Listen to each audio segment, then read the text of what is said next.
Hola, soy Bernardo, bienvenido a Orden del Tiempo, ¿qué tal estáis, Temposnautas? Espero que estéis maravillosamente bien. Antes de todo, recordar, suscribiros, darle like, compartir el vídeo, que nos queda nada, muy poco para llegar a los 6.000 suscriptores. Un verdadero sueño por cumplir y una meta. Ojalá llegar antes de julio, antes del verano, y como meta grandísima para finalizar el año llegar a esa meta de los 6.000, pero sería maravilloso. Hoy vamos a hablar de una extraña figura aquí en la península ibérica, muy vinculada con otra figura en Japón que pueden estar incluso relacionada con la figura de el Ronin, ese samurái exiliado, excomulgado, por así decirlo de algún modo, si utilizamos una palabra eclesiástica, pero que está muy vinculado a la caballería, en este caso de la Edad Media y también de la Edad Moderna española. Lanzo la pregunta: ¿es Alonso Quijano el Bueno en el siglo XVI el último gran Ronin castellano? Vamos a descubrirlo en este vídeo. Vamos al lío.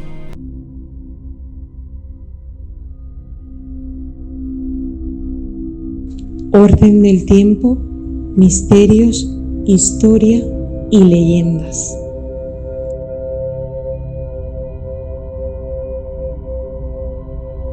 Antes de responder la pregunta si realmente Alonso Quijano el Bueno era realmente el último Ronin de Castilla, el último Ronin castellano, vamos a saber qué es un Ronin, ¿no? Un Ronin es una figura, en este caso ligada a los samuráis.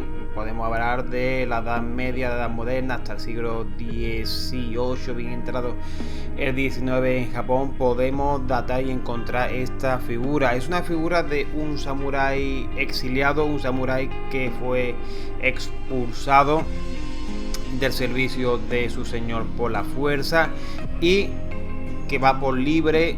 Realmente se relaciona a Ronin con actos delictivos, incluso forma su propia banda criminal.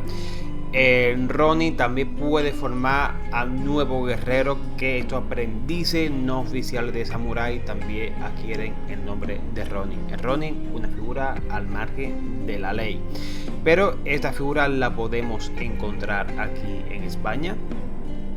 La respuesta, desde cierto punto de vista, es sí. Para ello, para responder a la pregunta si realmente Alonso Quijano el Bueno es realmente el último gran Ronin, entre comillas, de Castilla, nos tenemos que ir a el gran libro en castellano por excelencia, al Don Quijote de la Mancha, y sobre todo a cómo Cervantes no describió al personaje, porque sí, Alonso Quijano el Bueno fue aquel hombre que se hizo llamar Don Quijote de la Mancha. Para situarnos, Miguel de Cervantes vivió durante los reinados, siglos XVI al XVII, los reinados de Felipe II, III y IV. En la etapa de reinado de Felipe III fue cuando publicó, en este caso, el Quijote.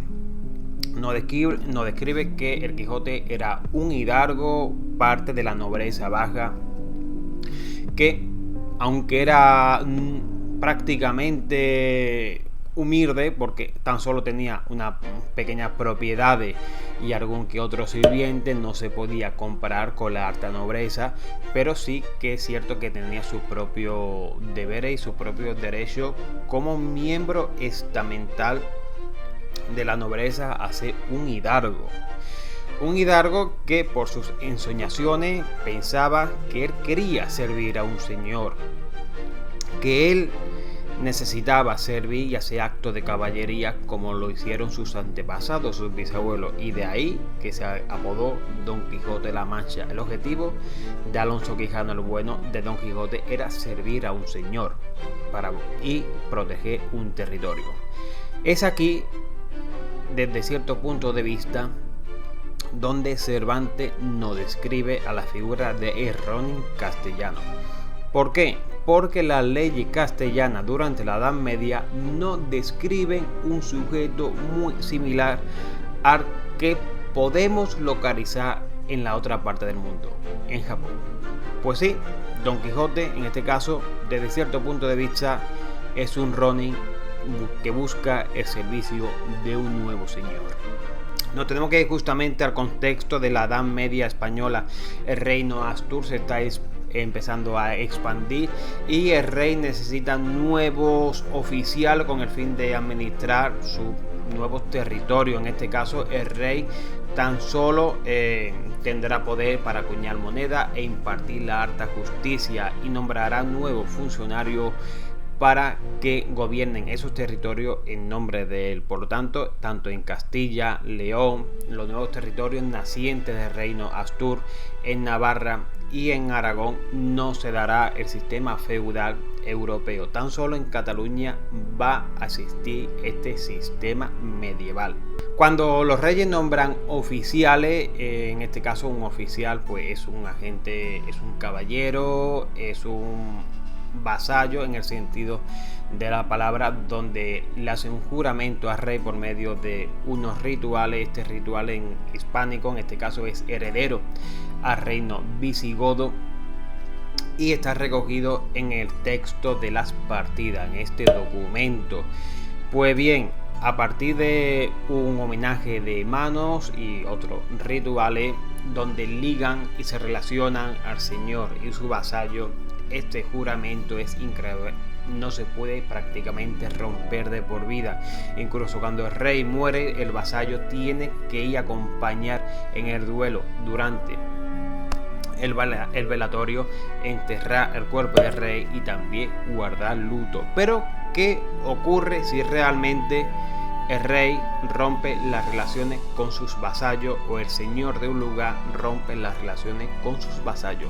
Es aquí donde entra, entre comillas, la figura de ronin castellano. Si se llega a este cometido, a este término que se llama desnatura, el vasallo pues tiene que devolver las tierras entregadas en propiedad y beneficio que le han sido otorgadas por parte de un señor, o en este caso por parte del rey, pero además tienen que entregar su propio caballo y también sus propias almas. Todo esto le ha sido aportado por la corona, que es un acto que lo tienen que devolver. Además tiene un plazo de un mes para salir en un exilio del territorio, y llegado el momento también tiene que salir del propio reino, con el único fin de buscar un nuevo señor o rey a quien servir. También este señor exiliado, este ronin, entre comillas, castellano, no puede hacerle la guerra al rey, está totalmente prohibido, ni siquiera ni a sus vasallos ni a sus propios aliados, sino es condena a muerte. Pero la ruptura también podía ser obligada, lo que se conoce como la iria regia o ira regis. En este caso, el rey, obligado por sus razones personales, hace esta ruptura, y este vasallo se tiene que ir inmediatamente al exilio en busca de un nuevo señor, como he comentado anteriormente, al que servir. Pero hay una cuestión en que si el rey utiliza en beneficio propio la ira regias o ira regis, y esta es provocada mediante la malquerencia, entonces el vasallo sí puede provocar la ira contra el rey y sí puede ir por él. ¿Por qué? Porque en este caso el rey está cometiendo una injusticia que atenta contra la persona del vasallo y que es a beneficio propio. Como podéis ver, esta figura de esa persona exiliada, de este caballero en el exilio, se asemeja bastante a la figura de ronin. No es una figura totalmente idéntica, ya que el contexto tanto cultural castellano es muy diferente al contexto, en este caso medieval, japonés. Pero sí existen muchos paralelismos donde nos hacen pensar que estas dos figuras pueden estar muy relacionadas, sobre todo con su contexto, ¿no? Con ese caballero, en este caso samurái, un caballero medieval, que ya han roto toda relación de vasallaje con su señor y que entra en una especie de exilio. En este caso, el castellano se tiene que ir a un exilio fuera de su territorio, fuera de su hogar, para buscar un nuevo señor al que servir y proteger esas tierras, semejante a ese ideario de caballería que tenía Alonso Quijano el Bueno, que no escribe Cervantes, que lo llega a encontrar en la península de Barataria. En este caso, en el caso de Japón, el Ronin pues se hace prácticamente independiente, se crea su propia cuadrilla, su propio grupo guerrero, en este caso vinculado a lo criminal, y que se irá evolucionando, en este caso, hasta lo que conocemos a día de hoy como la Yakuza. Sin duda, dos paralelismos históricos, dos formas de relacionarse históricamente ambos territorios, independientemente, claro está, pero muy interesante, y que nos sirve para reflexionar sobre todo aquellos misterios históricos e intrigantes que nos aguardan en los libros y en los documentos. Hasta aquí ha llegado este vídeo. Como siempre, la respuesta la encontraremos en la historia. Soy Bernardo, esto es Orden del Tiempo. Espero que os haya gustado tanto como a mí investigarlo, estudiarlo y grabarlo, y nos vemos próximamente en este canal. Un saludo y hasta pronto, queridos amigos.